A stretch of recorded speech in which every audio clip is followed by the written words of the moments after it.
हैं, हम उनकी था नहीं ले सकते। आज तक बड़े बड़े ज्ञानी महात्मा वेद आदि, वेद से बढ़कर कौन ज्ञानी होगा, वो भी नेति नेति कहते हैं, नाइति नाइति। तो हम अपनी क्षमता के अनुसार भगवान से जुड़ करके, गुरुजनों से जुड़ करके संसार से निर्लेप होकर मुक्त हो जाए। जनक जी के चरणों की वंदना करके उनसे कुछ कृपा प्रसाद मिल जाए, ऐसी हम उनकी समानता, कि जैसे मनु महाराज ने कहा कि आपके समान हमें पुत्र प्राप्त हो, तो भगवान हंस दिए कि हमारे समान तो हम ही है, हमारे समान अद्वितीय है, भगवान के समान जैसे कोई नहीं, ऐसे जनक जी के समान कोई नहीं। ऐसे ही मीरा जी के समान कौन भक्ति कर सकता है, प्रहलाद जी के समान कौन भक्ति कर सकता है।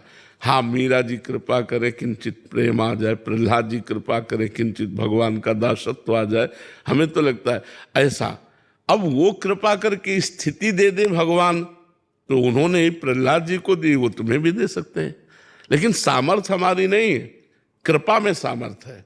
वो कृपा करें तो एक पापी को महात्मा बना दे, वो कृपा करें तो घोर निशाचरी प्रवृत्ति को घोर साधुता प्रदान कर दे। भगवान के लिए कुछ दुर्लभ नहीं, लेकिन हमारे लिए दुर्लभ है। महाराज जी, इसमें जैसे मीरा जी या कोई भी ऐसे महान संत रहे हैं जिनके जीवन में भारी प्रतिकूलता आई, बट उस समय जो उनके समकालीन जो उनके संगी थे वो स्थिति को तो नहीं समझ सकते थे। आज से 400 साल बाद या 500 साल बाद हम कह रहे हैं कि वो ऐसी स्थिति में थे, उनकी ऐसी कृपा। आज भी सामने क्या रहता है, माया का एक प्रभाव रहता है, जिससे हम महापुरुषों को महापुरुषों के रूप में नहीं देख पाते। जब वो पधार जाते हैं, उनकी जीवनी, उनकी महिमा सुनते, तब कहते हैं वो महापुरुष थे, और बड़ी श्रद्धा होती, बड़ा भाव रहता है।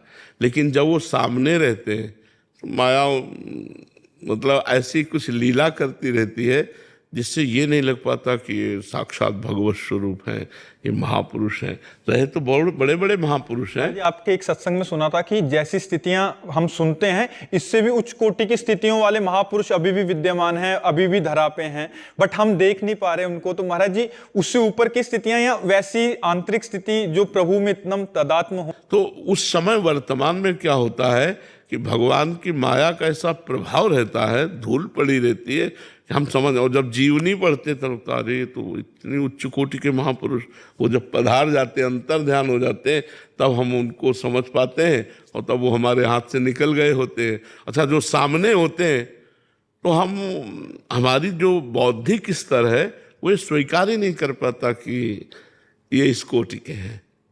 बौद्धिक